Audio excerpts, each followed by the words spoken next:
თუ ღმერთმა ინება ის, რომ მე ქართველად დავიბადე, ღმერთის სამსახური და საქართველოს სამსახური არის ერთი და იგივე.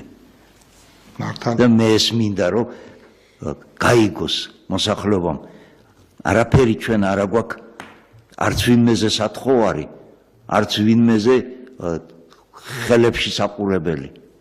ჩვენ თვითონ გვაქვს შიგნით ისეთი პოტენცია, რომელსაც 5000 წელი სულ ცოტა მოვყავართ, როგორც მებრძოლი სახელმწიფო.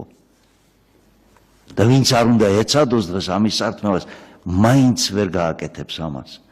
იმიტომ რომ მე თუ მივიღე ეს, ჩემი შვილი თუ მიიღებს ამას, ჩემი შვილიშვილი აუცილებლად არ მიიღებს. და ეს არის ზუსტად, რაც მეორე 5000 წელშიც მაჩვენებს მე იმ სივრცესა და ჩვენ უნდა ვარსებობდეთ.